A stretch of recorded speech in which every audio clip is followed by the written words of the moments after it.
It's Saturday, October 21st, 2023. Please make sure to like, share, and subscribe. I printed out some articles here that I want to share with all of you. I was reading some of the news here earlier today, watching some of the news on the television. Feel free to comment on any of this or anything you want to comment on, but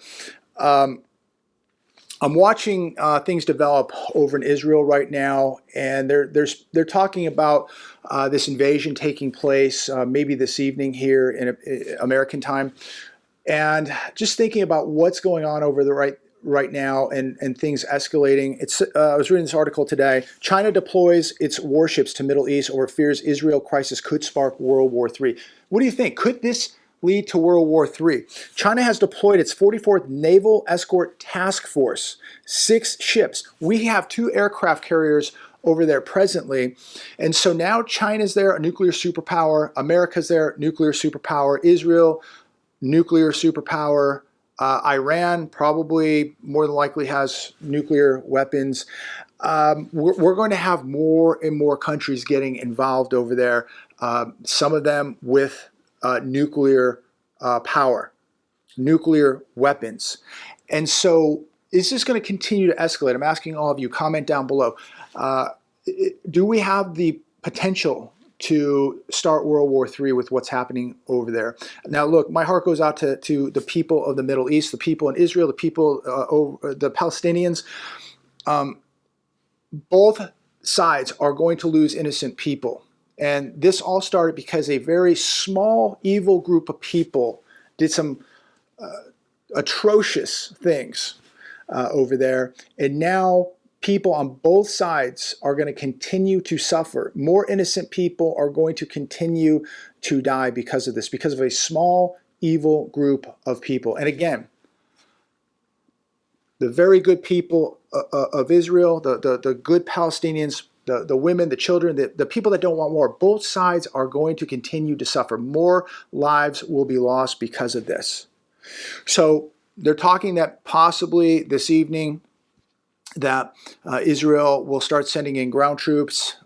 We're getting very, very close to things escalating, and now we have China involved. America's already there.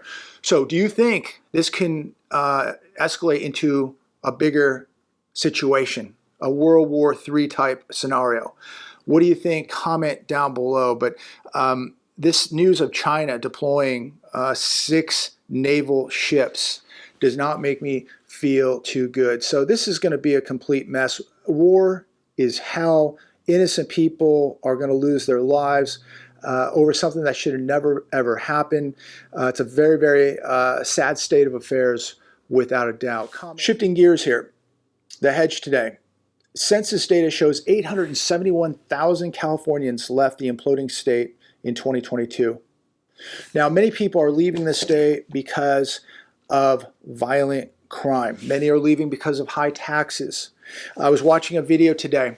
A car pulled up in a neighborhood in San Francisco, and a couple individuals get out of the car. They have a hammer. They just start breaking windows of cars that are parked on the side of the street, and they just start pulling stuff out of these cars, get back in their car, and just drive away. This is very, very common, especially in San Francisco, where people drive around, just stop, break your windows, take whatever they want out of your car and drive away. Very, very common. Another video, Whole Foods, the Whole Foods grocery store in Venice, California, completely surrounded with tents and RVs. How would you like to go into Whole Foods of Venice when you needed to go do your grocery shopping and have to walk past the tents or park next to an RV that is pumping sewage into the street? Right here in the Coachella Valley, the Palm Springs area, you have these street vendors popping up tents everywhere, cooking food out on sidewalks without licenses, without permits. Today is 105 degrees, and usually about 5, 6 o'clock, they start setting up these tents and start cooking. What do we know about where the food came from, the temperature of the food? We don't know anything about that.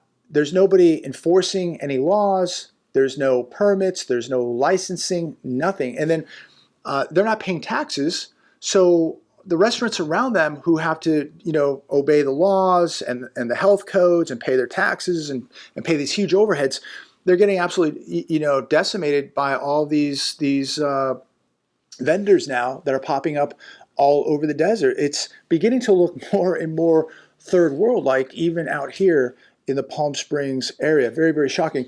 Now, I know people will be like, JB, when are you leaving California? When the good Lord tells me to.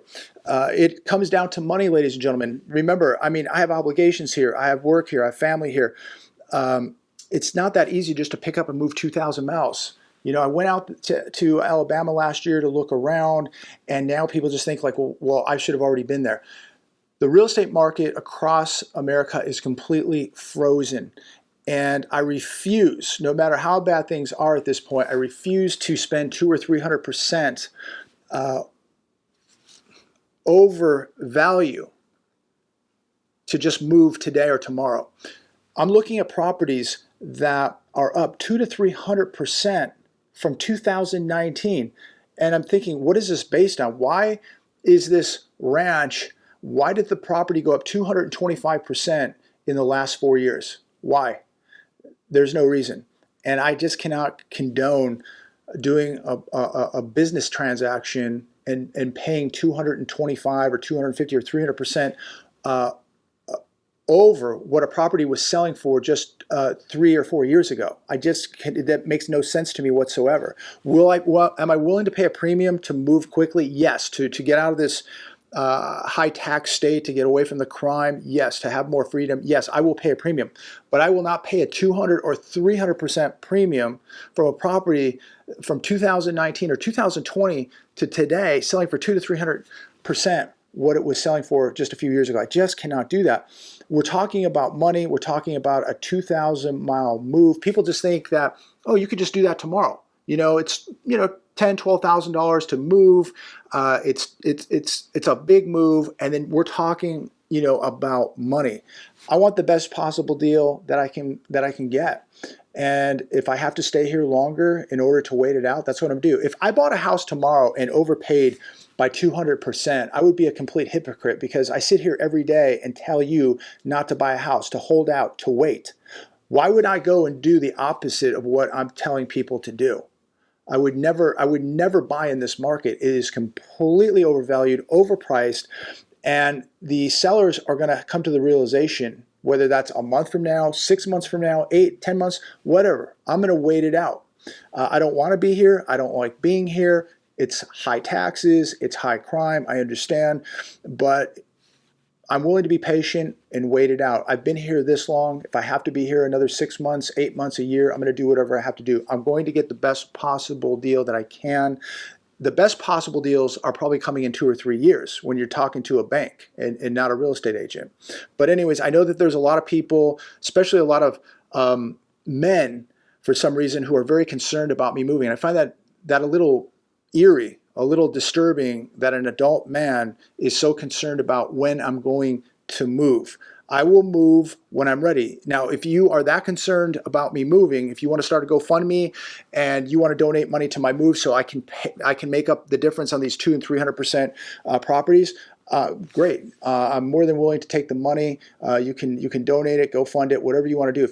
If you find it that important to discuss my move and to question when I'm going to move, because it's that important in your life about when I move and leave California. If it's that important, please put your money where your mouth is. Donate the money. Start a GoFundMe. I'm willing to take that money, and I will contribute it to an overvalued home. So if you want to do that, please do that. San Francisco apartment building facing foreclosure, significant decline in value. This apartment building in San Francisco in 2018 was valued at $543.6 million. Today, it is valued at $279 million. That is a 48% drop. 37 floors, 754 rental units. Now, even though it's valued today at $279 million, we don't know what it's going to sell for. This property might not even sell for $240 million. It might not even sell for $200 million. $384 million is owed on the commercial mortgage-backed security loan on this property in San Francisco right now. So somebody is going to take a massive loss here. And this is more concern for the regional banks, that make up about 70% of these commercial loans, somebody is going to take another massive loss here. We don't even know how big the loss is. $384 million owed, and they're saying the property is worth $280. It's a $100 million difference. What if the property sells for $150 million? $180 million. I mean, these are huge losses, and it's going to get much worse. We're just at the beginning of this ballgame, ladies and gentlemen. And when people say, well, we can't have a housing collapse, take a look at what's happening in commercial real estate right now. This is going to affect so many banks, so many bondholders. It's going to affect the health of the U.S. economy. We're going to see huge losses in the banking industry because of these massive commercial loans that they made, commercial real estate loans, the terrible auto loans that they made. It just goes on and on and on. We are going to see big trouble. Here's another one from the Hedge today. First in the nation, Arkansas forces Chinese company to sell its farmland. Finally, here's some good news, ladies and gentlemen. So Arkansas is going to ban foreign parties from owning land in Arkansas. What do you think about that? I think that that is a great idea. I don't know why in the first place we would allow any foreign nation, especially a communist nation, to come in and buy farmland in this country. Now, would China allow us to go and buy land in China? No. So Arkansas is doing the right thing. I hope other states jump on board. I know that the state of Texas, any country could come in and buy as much land as they want. In fact, I think, correct me if I'm wrong, but I think China owns more farmland in Texas than any other state in the U.S. But when is Texas going to wake up and say, hey, no more foreign parties are coming into Texas and buying up farmland? This is an absolute no-brainer. So thank God Arkansas is stepping up. So that's some good news today. I think that's fantastic news. Here's another one today from NBC News. Saving money to buy a house? Your dollar goes half as far as it did at the end of 2020. Now data shows. Who can save money now to buy a house? The savings rate is 3.5%. Half this country does not have $400 in cash saved up. So I think it's inevitable that we're going to see a housing collapse, because what we have right now is completely unsustainable. Unsustainable when you have a nation that has a 3.5% savings rate. It's unsustainable when you have literally half this country now that does not have $400 in cash. When you have 70% of the country, probably 80 to 85% of the country living paycheck to paycheck. Let's talk the real numbers. CNBC will say it's 60%. Some other data will show it's 70%. I think we could probably agree that it's probably closer to 80% of this country living paycheck to paycheck. Inflation skyrocketing. Who can save enough money to even put a down payment on a house? Who can save when you go to the grocery store weekly, things keep going up. Things are going to continue to go up at the pump. And again, the savings rate at 3.5%. How do we maintain or sustain a housing market to begin with when a majority of this country is broke? And you look at the debt to income ratios. This country now on average, last I checked, about 40% of people's income that own a house, 40% of their income was going to pay the mortgage. 40%, that's before taxes. That right there is unsustainable. And so as the prices of everything continue to go up, and as the savings rate dwindles, it is going to get much, much more difficult for people to enter the housing market. We're not going back to 2.75% rates. We're not going back to 3 or 4%. Those days are over. Now people are going to struggle to maintain the mortgages that they have, even at 3%. Property taxes that have exploded, the cost of living exploding, health insurance exploding, car insurance exploding, the price of cars exploding. It's going to just get more and more difficult to sustain what people already have, and this is going to force more people into selling. We've talked a million times about the Airbnb and VRBO market, the short-term rental market, where people now who own multiple homes cannot rent these homes out. What do you think is going to happen to these homes? And then what happens to the banks that made all these bad loans, who lent these people money for the cars that they overpaid on, the investment properties that they overpaid on, the credit cards that they cannot even pay on now, that they're just in survival mode with, that they're living on week to week, now paying essentials with their credit cards and making the bare minimum on these cards. And guess what? We're seeing more delinquencies on credit cards. When do the banks now go, hey, we're cutting your line of credit in half, or we're cutting it 80%, or we're not approving you for any more cards? People want to know why things are still going on today, why people can still go out to eat, why people can still go to the movies, why people can still go to a baseball game, put gas in their cars, because there's 589 million credit cards in the pockets of Americans right now. There's 589 million credit cards floating around in the back pockets of Americans. That's what's keeping the lights on. That's what's keeping things moving. But underneath all of this thing is on borrowed time. You know it, and I know it. You cannot have a healthy economy when everybody is borrowing money now to pay for essentials, to just get by, to just put gas in their cars. People are using credit cards to make a car payment, to make a rent payment, to make a utility payment. This is not going to last, ladies and gentlemen. The party is coming to an end. It is winding down. And somebody can write to me and say, oh, the mall in my area, in my town's busy. The restaurant down the street's busy. Well, God bless you. I'm sure it is. But you may live in a very wealthy, affluent area. I can tell you the mall in my area is busy, but it went bankrupt about 2 years ago. When Westfield Mall had to take the sign down, it's bankrupt, gone. But the lights are on, there's still stores in there, but it is in bankruptcy now. So just because people are walking around, if they were actually spending money, how come the mall is bankrupt? Here's another one today from The Hedge. Cardboard box recession, an ominous sign of faltering consumer. Schwab warns. Charles Schwab analyst Jeffrey Kleintop warned yet again that slowing demand for cardboard boxes is an ominous sign of a coming recession. Cardboard boxes are used to transport nearly every good in modern history. When demand falls, it's reflective of slowing purchases. So what do you think about that? Does that have any correlation to this economy when we're seeing less and less demand for cardboard boxes? Probably. Where are the good signs? Where are the positive signs for this economy? Please comment down below. People will tell me that the economy is doing really well, that it's booming, but yet they don't give me any facts. They don't write any data. Tell us where the economy is booming. I would love to know. Here's another one. Car owners fall behind on payments. This was on Bloomberg. So now millions of people are beginning to worry about the risk of having their vehicle repossessed.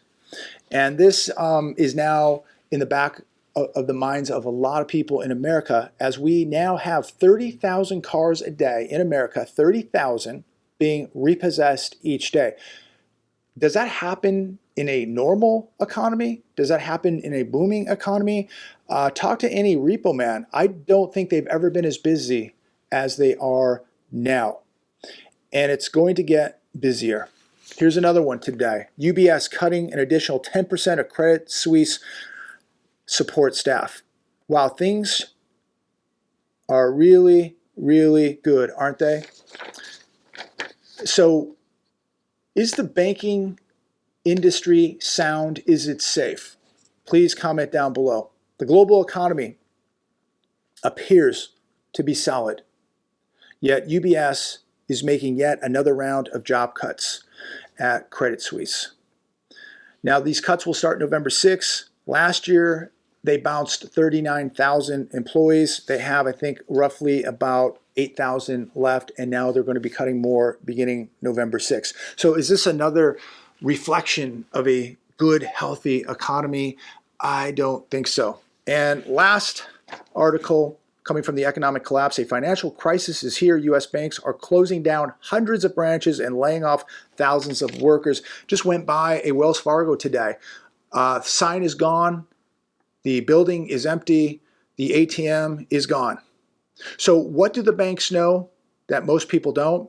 Is the banking industry in big trouble? You tell me. I wouldn't keep all my money in the bank if I were you. Let's just take a look at a couple data facts here. Home foreclosures are up 34%. 30,000 auto repos a day. Mortgage rates over 8%.